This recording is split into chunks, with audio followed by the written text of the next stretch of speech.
It's time to explore wrestling's past and potential future with your weekly dose of a segment we call What If? Only found here on the WWE Podcast. Monday night, and you know what that means. It's time for another What If with Anthony DeMarco, and tonight, this is a what if. This is definitely a what if because it hasn't happened yet, but this is more like a what happens when. And that's fine because this is a topic that is current and looking forward rather than, as our typical format would be, looking back. And that's really fun to do, but this week is going to be changed up a little bit. But it's, again, current, which I think is a good time to do it with Survivor Series right around the corner. Anthony, welcome back to the show. Tonight we are covering what if Seth Rollins becomes WWE champion. Yeah, man. And like you said, it doesn't so much feel like a what if, but more of a when. And watching Monday Night Raw and, pretty much SmackDown going back to the summertime, I don't think Seth Rollins has gotten his due just how good he is. And we rightfully talk about Roman Reigns and how damn good he's been over the last 14 months or so. But I think a guy who is quickly approaching being a close second to Roman Reigns is a guy like Seth Rollins. And I just keep thinking, what if this guy becomes the WWE champion? Could we see him rival Roman Reigns for which champion is almost more legitimate? It's possible. Yeah, look, Seth does have some catch up to do with Roman on an epic streak that we haven't seen in many years. I don't think right now we can make that argument, and I don't think you're saying we can, but at the same time, Seth's body of work is one that is already Hall of Fame worthy with everything he's accomplished. Obviously, him winning the WWE Championship in 2014 with the heist of the century, well done by Michael Cole there. That cemented him. And he already is a living legend, so to speak. I think when all is said and done, Seth Rollins will be considered certainly a Hall of Famer. Legend, I may have overstated. Well, that's certainly a higher ranking of a Hall of Famer. But to put him on par with Roman Reigns, I think right now he's in the conversation. They're on separate brands, but had Roman not been in the position he is, I think Seth would have easily taken over as WWE or Universal Champion on SmackDown, maybe never moved to Raw if Roman Reigns was still his contrived babyface self. But you take Seth Rollins on Raw in a different environment, able to grow and be that top heel without the overarching Roman Reigns. This is going to be a real fun ride when Seth becomes champion. And like you said, I think it's a question of when he becomes champion. And for the sake of argument, let's assume he becomes champion between now and the Royal Rumble, because I would assume that is when he gets a championship match against Big E, presumably at the TLC pay-per-view. And like you said, he would have a lot of headway to make up to catch up to Roman Reigns just because of how damn good Roman Reigns has been. But I think the fact that Seth has been able to grow this character, this new version of himself, which you have said before is kind of like a mix and all the best parts of all his former gimmicks, as let's say the Architect and the Shield member and the Kingslayer and the Beast Slayer and the Messiah, and put them all into one. And he's been able to build this character underneath Roman Reigns on SmackDown. And I was saying so much during the program between him and Edge that had they been on Monday Night Raw, they probably would have been the talk of the show, main eventing all the time. But they were always playing second fiddle to the Roman Reigns Tribal Chief angle. Rightfully so, again, because the bloodline angle is just so brilliant right now. But the way that Seth was able to get over the drip god gimmick or whatever his nickname is at this very moment underneath Roman Reigns on SmackDown speaks volumes to how good this guy is. And people forget the incredible run he had with the WWE Championship in 2015 as the heel Architect version of himself. Probably his best world championship run to date, and probably his best run period since making the jump to the main roster in WWE. But I think should he become champion between now and let's say even TLC being the absolute limit, we could see Seth take his character to even new heights, and obviously not in the immediate future, but I think that he could eventually at least get himself into the conversation with Roman Reigns, because I just think that Seth is just that damn good right now. And character aside, he's arguably the best in-ring worker in the company right now. So I just think that this is like something falling into WWE's hands right now. And I know that they're just getting started with Big E's main event push, but it feels like Seth is a can't miss opportunity at this very moment. Seth is, and I don't think you said it earlier that it doesn't seem Seth is getting the attention and appreciation he deserves right now. And it's because of, well, number one, Roman Reigns, even though he's not on that show, it's still as if Seth is trying to find his identity in Raw and become the heel face of Raw. And I think he's well on his way. And we do have Big E lined up for him. As you said, probably TLC, because Survivor Series is a complete throwaway pay-per-view. I can't believe I'm saying that, but that's what WWE has made it, a complete throwaway exhibition pay-per-view. We all know my thoughts on it. I think yours is about the same. So that would lend itself to say that Roman Reigns, or rather Seth Rollins and Big E, have their championship match at TLC, where it's conceivable and feasible that Seth Rollins does capture the belt at that time. And leading into WrestleMania, I am a big proponent of and believer in having heel champions go into WrestleMania. It's always typically a better story for the babyfaces to climb the mountain to get to WrestleMania rather than having them just simply defend the belt at WrestleMania. So I think Seth going in, winning at TLC, going to WrestleMania and defending the championship there, whether he wins or loses. I mean, this is all hypothetical at this point, but that's probably how it plays out. Plus, you have Big E, regardless of my personal feelings on him, which have been very clear on this show. My observation, my objective self looks at him and says he is not doing as well as I think Vince envisioned him doing in terms of crowd reaction. It's getting mildly flat. He dropped Kevin Owens on Raw to just kind of like no reaction or even slight kind of boos. I think that Big E has really zero momentum as WWE champion. And again, that's not me with I'm trying to make my personal feelings aside and just look at this just totally objectively and just use my eyes and ears, and he is not getting the reaction that I think a WWE champion should get. So that would lend itself to also make yours and my case that it's not such a bad thing if Big E drops the belt in a month. And the other thing is that ever since Roman Reigns became the Universal Champion about 14 months ago, he has just left the WWE Championship in the dust. And I think that's a mixture of things. The first thing being that the Drew McIntyre babyface run had kind of run its course. And then I also feel as though that they changed the belt a lot in a matter of months. Like it went from Drew to Orton, back to Drew, then to Miz, then Bobby Lashley. And while I do think Bobby had a really nice run with the championship, and I hope it isn't his last run, I think that he did not hold the candle to Roman Reigns in terms of star power.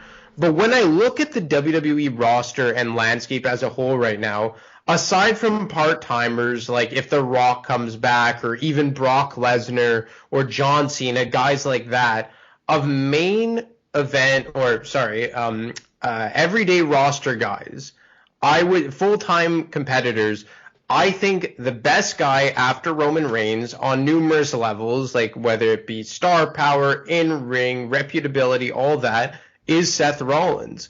I think you could have made the case for that being AJ Styles as early as a year and a half ago, but they have really kind of dumbed them down to a tag team competitor at this point. And beyond that, I really can't think of anyone. I guess maybe Randy Orton, but even him, he slid back into the tag team division. So I truly believe that Seth is the number 2 guy to Roman Reigns by a wide margin right now. And as much as WWE won't say it, that they're both world titles and they're on equal footing, I think there is a part of them that doesn't want to lose the prestige of the WWE Championship. And as of right now, like even when you talk about like AEW's world champion and Kenny Omega versus Roman Reigns, they're talking about the AEW world title versus the Universal world title. Like the WWE title has not been in the conversation at all over the last 12 to 15 months. And I think in a weird way, that's kind of a problem. Like, I don't know about you. Do you think that Seth Rollins is a guy who could kind of save the legitimacy of the WWE Championship in comparison to the Universal title right now? Seth Rollins is absolutely the guy that could do. He's really the only guy available on Raw right now, as things currently stand, to bring that kind of that lineage, that respect, the value back to the WWE Championship. Instead of it being used to elevate other guys, i.e., Big E, the guys would help elevate the belt, which is to me always the way it should be used. I don't need the other way around, because when you try to take from that belt, it does exactly that. It takes from the belt to elevate a guy when you're doing the whole formula backwards. And Seth is a guy that easily could help rejuvenate the meaningfulness, the value of that championship that has lost some, even though it's got the most lineage, it's got the most history. When you look back at all the previous champions, Hall of Famers, legends that have held that championship. You look at the Universal Championship. It was created out of thin air. Like 7 years ago? Just created out of thin air for the brand split. And it certainly has its own lineage, but nowhere near the WWE Championship. Yet you look at the belt, the Universal Championship, that has a fraction of the lineage of the WWE Championship. You look at it in just today and look at it in a vacuum. The WWE Championship has less value right now than the Universal Championship. Again, just looking at it today, if you only looked at it in its current events as of late. But yeah, Seth Rollins could be the guy to revive it, and I think he will be the guy to help revive it. I mean, like you said, looking at the roster, I'm looking at the roster right now to make sure I don't miss anybody. And you mentioned it, like Randy Orton, he's a guy that could challenge for it. Edge, again, we're taking the part-timers out of it. AJ Styles, we all hope goes on another run. I mean, there's really nobody else left. I mean, what do you have? Gable Steveson? I mean, like you don't have that guy, that top guy. Seth is that top guy. Seth is in a category of his own on Raw. He is the number 2, but he's number 1 on Raw.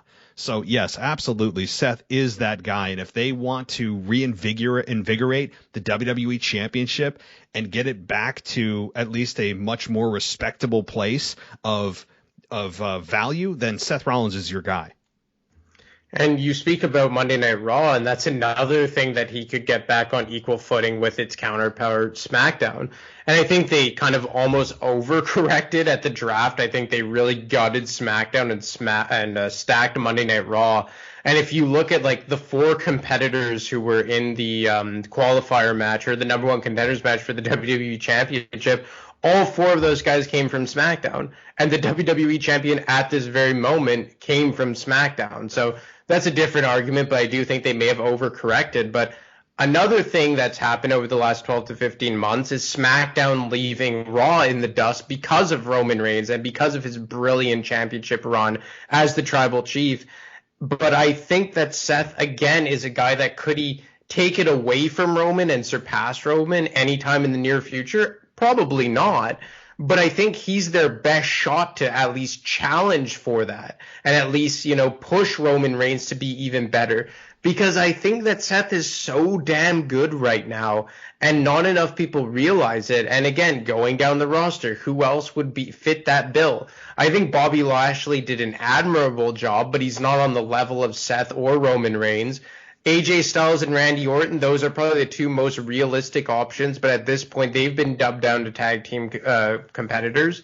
And you just leave it with Seth Rollins. And he's a guy that even though he fit on SmackDown because he is so damn good, he almost just feels at home on Monday Night Raw. Monday Night Rollins. He's been with that brand since they brought back the brand split in 2016, save for the year of 2020 and 2021 when he just got drafted back to Monday Night Raw. But I think he's a guy that bleeds Monday Night Raw, much like Roman Reigns bleeds Friday Night SmackDown. So do you think him re-legitimizing Monday Night Raw is another thing that he could do in a positive way as a WWE champion? Yeah, Seth is so invaluable right now, not just for the championship, but for the brand as a whole. And it's funny that the comment that Roman made on SmackDown that, that this sucks almost as much as Monday Night Raw, that was hilarious because it's really kind of a wink and a nod to the fans that have been complaining about how terrible Monday Night Raw has been creatively. I think that's what that was. I really believe that. And And I think Seth Rollins is a guy that you could make the face of the brand. And down the line, you could eventually get back to a Seth Rollins versus Roman Reigns program. Now, who's the babyface and who's the heel? I mean, we're talking probably a year or more down the line. But to keep them totally separate, they didn't really have much interaction on SmackDown at all because they were both top heels on the show, Roman more so. Seth left. Now you're creating a rivalry that we've seen in the past. We've seen quite a bit in the past. But if it does happen, and I believe it will in the future, a year or more down the line, you're now creating a fantasy matchup that we've already seen, yet the fans want to see it again because it's been so long and both characters have been completely reinvented. So that's down the line. But in the short term, Seth Rollins right now is a guy that you can build your brand around as a top heel and help out the other baby faces to really get the rub off Seth Rollins. And I think that they need that in a big way. Big E is not your guy. I'm sorry, everybody. Big E is not the guy. I think he's a good talent in the ring. I'm not going to say anything negative about him. Everyone knows my thoughts. That I've always said for months now, but I think he's a formidable champion, but he's not the face of the brand. He's a strong guy. It seems like a decent guy, but I don't think you can build Big E as your champion. Seth Rollins is the guy that you would want everything else to revolve around. And that's the other thing, is that you don't want just a formidable champion. You want a guy who's going to take it to the absolute best possible limit.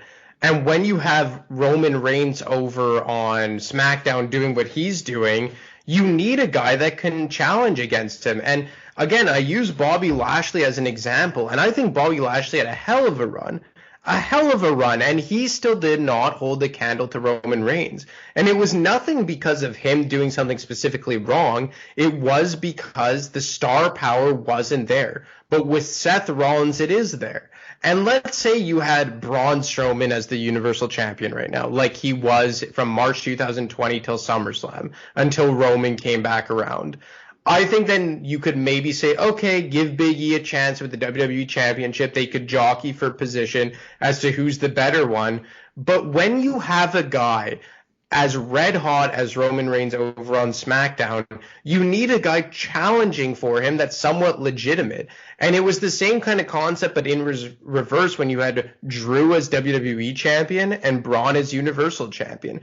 You always want them to feel on somewhat equal footing, at least in my opinion. You don't want to feel that one world champion is much more inferior to the other. And unfortunately right now, and it's not even a testament to how bad Big E is per se, but just that, like you said, he's nothing more than just an adequate world champion, while you have a Roman Reigns who is taking it to an absolutely different level each and every passing week. And it would be different if you did not have an option to go up against Roman Reigns. Like if Big E was your biggest guy at the moment, you'd be like, okay, well, this is the best we got. But he's not the best you got. You have Seth Rollins right there. And again, I'm not saying that Seth is going to surpass Roman in the immediate future and Roman will be the forgotten guy, but I just think that the best possible case you have is Seth Rollins. And then to your point, you can build towards Seth and Roman eventually. So to me, it's a no-brainer to go with Seth Rollins. This really is. It's just a matter of now bringing it back kind of home here. It's not a what if, it's a when. It would be really the crime of the century, not even the heist of the century. It'd be the crime of the century if Seth Rollins is not your WWE champion, before even Royal Rumble. I mean, like I would say Royal Rumble would be my limit before I would just be very befuddled as to what the hell WWE is doing. But it all depends on how much longer do they think they've got any value to squeeze out of Big E, or will they piss off the fans that are really behind Big E, although I don't really hear a whole lot of them on Monday Night Raw. His entrance music is not inspiring. It's not very. It's just a song. It's not like anything energetic. It's like what does it say at the very beginning? You want to go big, then say that. Like what the hell does that mean? Like what is that supposed to? It's not anything anybody can chant. It's kind of a generic song. There's nothing really fun about, well, I shouldn't say fun. There's nothing that you can look at Big E and say, man, this guy has got something big going on. No pun intended. He's just the extension of the New Day that has again, been the fault of creative from the get-go that I've said, and he just is not inspiring. I'm sorry. And it just depends on how long they want to hang on to this and not have Twitter lose their minds that, again, WWE ends up cutting short somebody's championship run. I don't know. Because it hasn't been too long since WWE gave that championship to Big E. It's been quite a while, or it's almost been like what, 2 months, a month? I don't even know. Like maybe between 1 and 2 months since Big E became champion. And I think that they at least want 3 to 4 months out of it. I don't think they want to cut it short this quickly, although maybe their argument is if they do that, that'll put the heat on Seth. That Seth is the one that cut it short, and they're trying to transfer the heat to Seth rather than the company. Sometimes that works, sometimes it doesn't. But Seth, if anybody could do it, Seth could be the guy to do it. I'm all for getting Big E the championship the hell off of him as quickly as possible. I don't even care if he's stripped of the championship on Monday Night Raw. Adam Pearce goes rogue and Seth is awarded the championship. I think that would be, I mean, like, I really wouldn't care. I mean, Triple H has done it when he was part of the Authority. Of course, Seth was in a different place, but I really wouldn't care. I really would not care at this point because I think it would do the championship justice, and I think it would do Monday Night Raw justice. The heat would be ultra hot on Seth Rollins. It's just really, it's a win-win to me. And I think that Big E needs time away from the championship. He doesn't feel comfortable as champion. He doesn't feel like our champion. He's just the guy that cashed in at the right time, that's out there holding the championship for someone else. Well, let me ask you something. If Bobby Lashley was still champion, or you had a guy, let's say like Drew, as WWE champion when he was at his best, would you feel as strongly about Seth getting the strap as you do right now with Big E as champion? I think, well, okay, if all else was equal, Big E never happened. Even with Drew, again, if Drew was still in the picture, I mean, he would already have turned heel by just default because the fans were this close to turning on him anyway. Like, I mean, this close. They already started, before he got out of the picture of like groans when Drew McIntyre's music would hit, facing Bobby Lashley again, or he's talking about the WWE Championship again. So he was already turning heel just by default. So I would have still felt strongly that Seth needs to take the helm here. But if Bobby Lashley was still champion, I would have actually been okay with it because Seth, or rather Bobby Lashley at that point had been champion for many months. I mean, he would have been champion for 6+ months. I would have been fine with Seth coming in right now and say winning it at TLC. That would have given Bobby Lashley a long enough time to say he had a legitimate run, to see what we really have out of Bobby Lashley, and I think that would have been fine. I think that with really Bobby Lashley not on Raw lately is kind of puzzling. I don't know what's going on with him.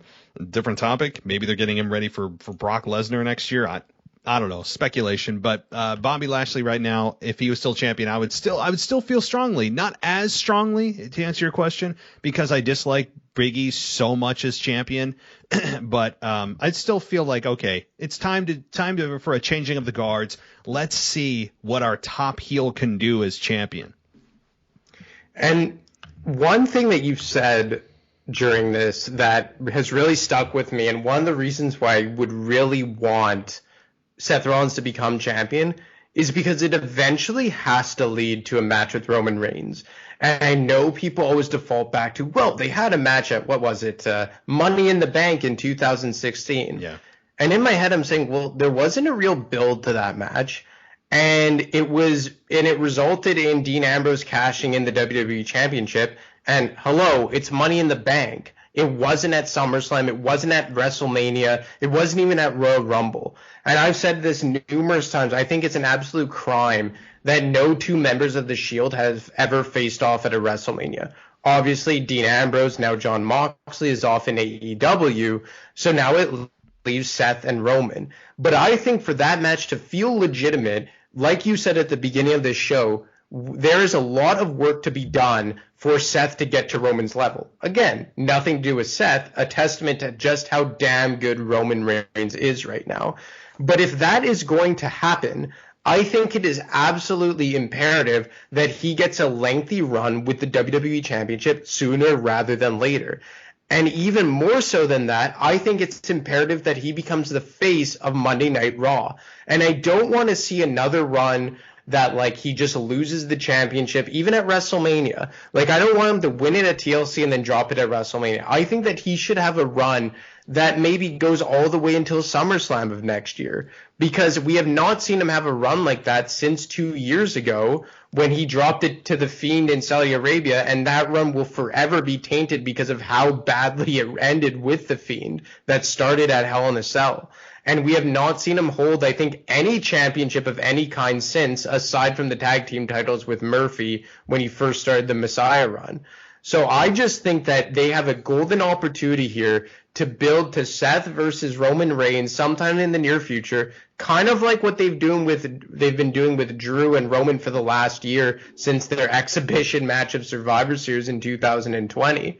So I think that one of the biggest end goals to Seth winning the WWE Championship and going on this run and becoming the face of the Monday Night Raw brand would be to build towards, for lack of better terms, a dream match versus Roman Reigns, ideally at a WrestleMania. What do you think? Yeah, like that has to be in the minds of creative, and you know, I wouldn't rush it. Like, we both have agreed that there's a lot of work to be done with Seth, and I would say that why not just somewhat duplicate the formula that they're using with Roman from SmackDown onto Raw? Now, I'm not saying exactly, because there are different elements. Seth doesn't have a group, although maybe that's a conversation too, is should he have some cronies of some sort? But Seth right now in WWE could kind of use that as a template for Seth Rollins to do what he's going to do on Monday Night Raw. I think with Seth Rollins doing what he's doing right now, it's working, but I think that there's you can take it to another level. And I'm all for Seth Rollins and Roman Reigns at WrestleMania. I think that you said it right. Like, that is something that is insane that hasn't happened at WrestleMania. And with them in their own two worlds, doing their own two things separately, nobody's talking about the other. It's going to start, like you said, to create that, oh my God, wait a minute. I know they're both heels, but this would be freaking awesome. Now, one of them will eventually have to turn babyface for that match to be compelling, and maybe it is Roman Reigns that does that. I think Roman would actually be a better, I can't believe I'm saying this, but once it happens, I think Roman would be a better babyface than Seth, because Seth is just meant to be a heel. And I think that with this growth that Roman has shown us, that you could have a babyface Roman. And I think people are already starting to cheer for him organically because he's so damn good, and he is the best part of SmackDown every week. So I think Roman Reigns, when it's ready and when it's time, of course, there's The Rock looming out there. Drew McIntyre is looming out there. He's got some big competitors to get through, and they've got time. This is just another ace in their pocket that they can pull out at any time. Hopefully it is a while, of Seth versus Roman. Now, one last thing I'll say, and I'll toss it to you, is Seth, in order to do this, in order to talk about any of this and make any of this a reality that we're talking about, they need to not just duplicate the formula, but have Seth get some damn big wins, like incredible wins. Not just these fluke wins or pulling of the tights or, you know, behind the referee's back stuff. That can happen every once in a while to if you're in a pinch as a heel, fine. But Roman outright beats people. Like, he very rarely cheats to win. Sometimes he's the benefactor of Lady Luck, like with The Fiend and the top rope breaking. He just happened to luck into that victory. But more often than not, he just bludgeons his opponents. And I think Seth has been hurt by the lack of consistent big wins. And I point to Edge and Seth Rollins at Hell in a Cell as the latest example. While I love Edge a lot, I think Seth should have still been the guy to win that. Because the future is Seth. The future is not Edge. When Edge returns, nobody's going to really remember that. Everybody's just going to be like, oh, cool, Edge is back. Who's he fighting next? Seth is there every week. To me, Seth needs these big victories. Every time you turn around, he'll get like a small victory here and there, but he'll lose the war. Kevin Owens at WrestleMania a couple of years ago is another example. And he lost to Cesaro this past year at WrestleMania. So I think right now, Seth Rollins needs massive victories. He needs consistent big victories, not just these fluky wins or cheating to win. That's what I say. No, I agree. And I think that one of the worst booking decisions, and I can't even say worst per se, but I was really disappointed when Seth lost the Hell in a Cell match to Edge. And it's so weird having that roll off my tongue because Edge is such a living legend, but it just wasn't a program that I felt that Seth had to win. And it feels like Seth has always lost the big matches as of late. And, the last two WrestleManias, he's lost to Kevin Owens and Cesaro. He loses to Edge inside Hell in a Cell. I'm not really sure how the Rey Mysterio angle ended, but to be honest, I don't really give a damn either. Like, it just kind of feels like he's looking for that big conquering moment, like he did against Brock Lesnar almost 2 years ago now, or what is it, almost 3 years ago. My God, time flies, eh? Mm-hmm. And I feel like he's had a lot of rebuilding to do since that infamous angle with the Shield, and that's okay. And I understand that. But at the same time, I'm almost saying to myself that it's about time that we get Seth back to the level that we know he can and should be at. And what he can and should be at is a level almost on par with where Roman Reigns is right now. And I kind of equate it to Stone Cold Steve Austin was always at the very, very, very top. But right under him, you had The Rock. And now I'm not saying that Roman and Seth are Austin and Rock, but it's that similar concept. Do you kind of know where I'm going with that? Mm-hmm. Yep. And I think that if you don't capitalize on how good Seth is right now, you will look back on this and say, damn, did we not even know what the hell we had right now? And I understand, I've come on here and said, I think it was 2 weeks ago, that like maybe Brock versus Roman is this generation's Rock versus Austin in terms of a rivalry. And I don't know if Seth or Roman could ever get to that because you've lost so many years already. But you can get back to it in the sense that you could build Seth to this generation's top dog alongside Roman Reigns. And in a lot of ways, I think that Seth already is there, that he's been almost kind of like the face of this company for a long time. But I think it's just a testament that I think that he could go even that much higher. He can. Look, there's no doubt about it. We've seen the rise of Seth from, 6 months ago? I mean, think about where he was, floundering, big loss after big loss. He's the Messiah. He's not the Messiah. He's with Buddy Murphy. He's not with Buddy Murphy. He's in an infinite program with Rey Mysterio. He has had some really just bottom of the barrel moments where it's just these ongoing programs that don't stop. He's been, again, kind of just soul searching for his identity as a character, being the burn it down, being the Messiah, kind of not being the Messiah, being this hybrid version. And he's whatever the hell this is. And I don't even know what to call this other than just like I've described it, just pulling from everything that he's done and just taking all the best parts of it and sticking into whatever the hell this is. This guy that comes out and does a hilariously obnoxious dance at the beginning of his music still has Burn It Down, but it's not the same song. His outfits are just hilarious, but also annoying. He doesn't make me want to cheer for him. That's a good sign. There's no redeemable qualities about him to make me cheer for him. He's just found whatever the hell this is, I can't put my finger on it, is what he should stick with. So he's done a lot of soul searching. He's had an identity crisis is the best way to put it for Seth. I couldn't figure out what he is. He's got people with him. He doesn't have people with him. AOP's with him. They're not. Buddy is in and out. Like it was a mess. His career was a mess for a couple of years, and the pandemic didn't help. And now he has landed on something solid that he can just used to springboard into that level of Roman Reigns. And I hope that WWE recognizes it, just like you said, and they don't just look at this and go, oh, he's just a good opponent for a Big E. Then we know that he'll put on a good match. He always puts on good matches, and that's not the problem. But he's a good opponent for Big E, and we're going to really put our focus on Big E. I hope they don't make that mistake. If, just for argument's sake, if for whatever reason they got Seth to the level that we're talking about right now, do you think that eventually we could be talking about Seth as, let's say, a top 10 performer of all time? Oh, I think in some circles he's already there. When you say top 10 performer, I mean, you're saying the Mount Rushmore Are you saying like a Mount Rushmore, or like in-ring quality, a 5-star match type of guy? Yeah, exactly. Okay, so yeah, I mean, again, in some circles, he's already in that conversation. I would say he's a fringe top 10 for me already there. And I mean, depending on the day and my mood, maybe he's already there. I mean, the thing is, though, to get to that, say, top 5, top 3, man, that is just, you're talking about rarefied air that you got to have everything come together. Even if it's perfectly planned, sometimes the most perfect plans don't work out.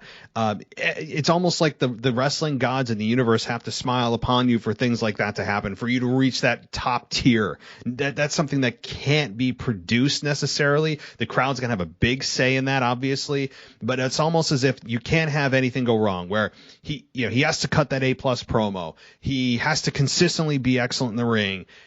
He can't get an injury, where he's out 3 to 6 months or longer. There's so many ifs and just moving parts that to get into that conversation, or to at least make that a reality that we're talking about, it's going to require luck. It's going to require a perfect, near perfect booking for Seth over a long period of time, not just 2 months, 3 months. I'm talking like a couple of years, like 1, 2, 3, 4 years of just at least generally good to great booking for Seth. He's going to continue to have to improve his mic skills. In-ring has never been a problem. So it's absolutely possible. And he's already, in some people's conversation, some people's minds, he's already there. I don't think he's quite in that top tier where I'd look at him and go, oh man, that's a Flair, that's an Austin, that's a Rock, that's a Taker, that's a Hogan. No, he's not there yet. He's in like that level and a half below that right now. Yeah, I'm with you, and I just hope that they really pull the trigger on it here, because I think that they could maybe get to that, but I just hope that we're not sitting here in like 5-10 years from now thinking like what could have been.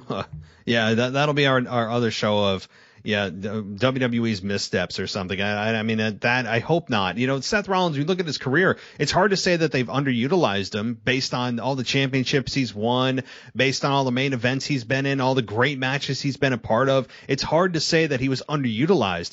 But what I will say is, yeah, he wasn't underutilized, but right now he's never felt more comfortable as a performer. He's never felt more real and as solid, well-rounded is, I think, the best way to put it, as a performer than right now. In-ring has always been a non-factor. It's always been really good to great.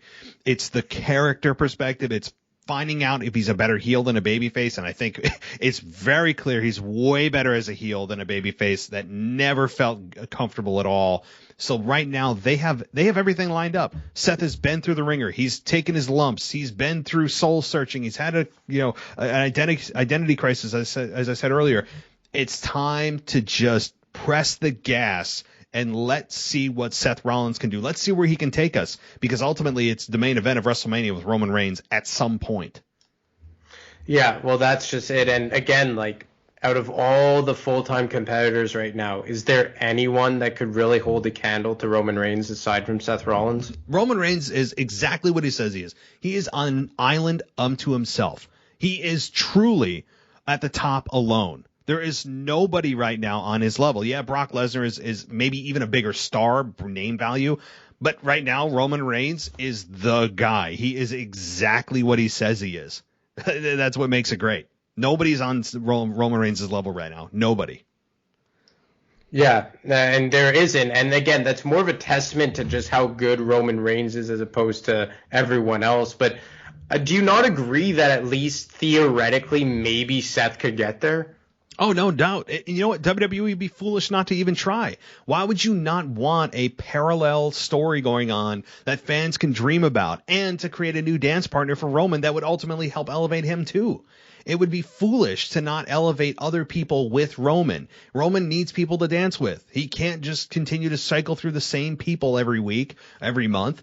And Seth Rollins on another show he's able to breathe. He's not being overshadowed by the excellence of Roman Reigns. He is the best heel on the show. So they need to take it and run as far as they can with this, because Seth has the breathing room. There's nobody better than him as a heel right now on Raw. This is right now a perfect scenario for Seth Rollins, a perfect environment. When we look back at this draft, we are probably going to say in a year that this, out of all the moves that happened on this draft, this was probably the most significant, to get Seth the hell off SmackDown and be able to have an environment and be the face of a show where he has room to grow. And Seth Rollins coming to Raw, we're going to probably say, is my prediction, is the biggest move of the draft this year. So one closing question I have for you, and then I'll give my thoughts on it after. Given to how big of stars we've seen Roman become and Seth become, and obviously even Jon Moxley / Dean Ambrose, would you feel comfortable in saying that's the greatest wrestling faction of all time? Ooh. I would say they are one of. It's the thing is, nostalgia is playing a part in my brain right now, where I was living through Degeneration X. I lived through that in my childhood, and we all look back on our childhoods, most of us, with wrestling memories as like, oh, that was the greatest, whatever your childhood was and watching wrestling, everyone believes that was the greatest.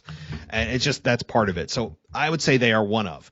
Individually, they produced more main event talent than Degeneration X did. I mean, yes, you had Triple H and Hunter, or Triple H and HBK, but who was the third guy that was another main eventer? I mean, Billy Gunn, Road Dogg, like X-Pac. I mean, who was it? So in terms of number of main eventers that they produced, absolutely. And longevity of these performers as well. So it depends on the metrics you're using to define what is the greatest group. But if you're going to use it as how many main eventers came out of this and were able to help the company long term, yeah, you could say the Shield may be the greatest faction of all time. If you're looking at in terms of like merchandise moved as a group, in terms of like edginess or comedy, I mean, you probably give that to Degeneration X, although we don't know the numbers of merchandise in total. I mean, I would argue that DX sold more merchandise than the Shield did in their existence, and that's saying something. DX was, people forget how massive DX was. I mean, I remember going to school and actually getting scolded for wearing a DX Suck It t-shirt. I had to sneak out of my house so my parents wouldn't see me wearing it, and then the teachers would see it and say, you got to take it off or turn it inside out. But people, really do forget that. However, to answer your question, they are in the conversation. It just depends how you define the greatest. I would argue that Evolution is up there too, because you kind of made a star like Randy Orton and even a guy like Batista out of it. But I believe Seth Rollins said it on the Broken Skull sessions, where he said they're the only group that where every member eventually became a world champion. And I don't know if they were taking Evolution into account because Triple H and Ric Flair were already multi-time world champions when that group came to fruition. But, I mean, when you think about it like that those guys came up through NXT together and then all went on to become, I believe all of them are Grand Slam champions as well, even Dean Ambrose / Jon Moxley. That's pretty damn impressive. And I remember they were the ones who really got me back into wrestling, because I stopped watching from 2008 right up until 2011. I peeked my head back in when The Rock made his return, but he wasn't full-time by any stretch of the imagination. And when they debuted at Survivor Series 2012, 9 years ago, which is just mind-boggling to think about, I remember thinking, damn, this is a really cool group. And they caught my attention right away. And whether it be them just doing their own thing when they had the feud with the Wyatts, when they became the henchmen to the Authority, I'll always remember the visual of like Randy Orton as the new champion, like flanked by Stephanie and Triple H in the ring, and then standing in front of the ring, kind of like the watchdogs for the Shield. And you had Roman and Seth with the tag team titles and Dean Ambrose with the U.S. Championship. And then they went on for their epic babyface turn, one of the best turns ever, when they came out to save Daniel Bryan the night after WrestleMania. And then we know what they all individually went off to. And I just think it's incredible to see something like that work out, because when it does come to fruition, an angle like that where a faction breaks off and they all reach like individual success as they all have, it's something to be seen. Definitely, and that is true. I mean, Evolution, of course, is one that produced maybe the biggest stars in terms of WWE's history that they've ever seen. Yes, Roman Reigns and Dean Ambrose and Seth Rollins are big stars, and obviously Dean is in AEW, actually, as we all know, working through alcohol issues. But in terms of like sheer star power, Evolution may be the greatest of all time. And just sheer star power, Batista, Triple H, Randy Orton, Ric Flair, like that's a powerhouse of a team, even more so than DX, even more so I think than the Shield. I mean, yeah. So if you're defining greatness in terms of that, yeah, definitely. But if you're in terms of the ultimate goal being trying to produce individual singles world champions, then, the Shield is probably the most successful and greatest at that. I mean, because ultimately I think that is the goal of any team, any tag team even, and any faction, is to create ultimately stars that star power that they can utilize on their own in their own singles career. I think ultimately that is the goal of any team or any faction, not to just stay together forever, although apparently the New Day is immune to that theory. That is, to me, yes, the ultimate goal. And, yeah, definitely. So this has been great. I mean, I didn't anticipate getting so passionate about Seth Rollins at 9:00 on a Monday night, but Seth Rollins right now has me excited about Monday Night Raw or Monday Night Rollins, if he wants to call it that. And, yeah, we'll have to see. I mean, I'm optimistic. I'm optimistic, at least, that they're going to recognize the value in Seth and look around and go, well, yeah, there's really no one else anyway. Let's do this, So, any closing thoughts?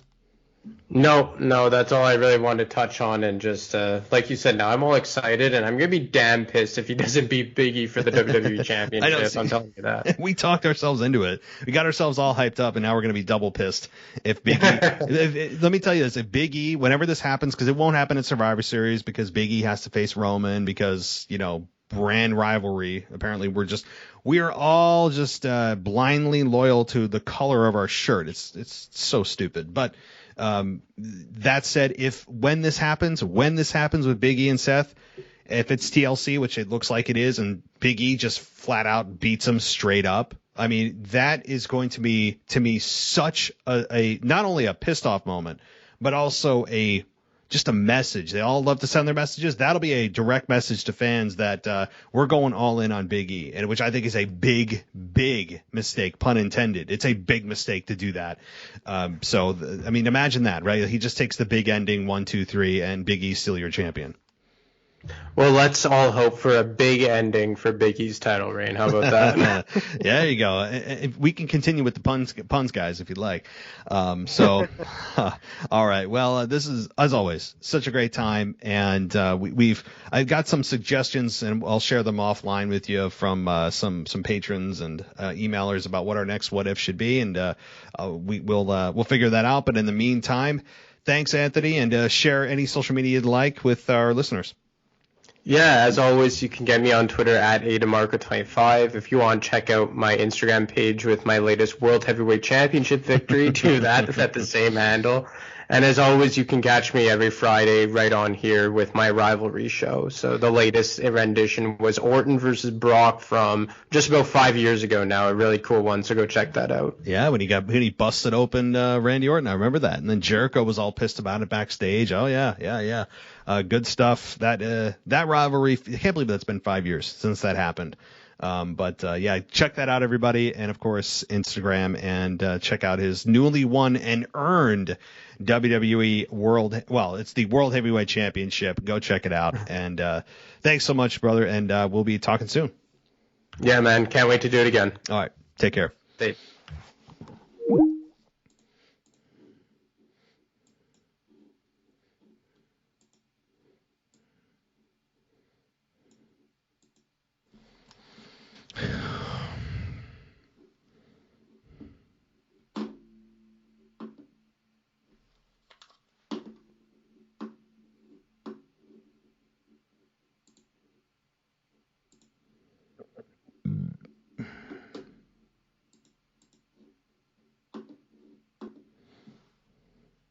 Hmm.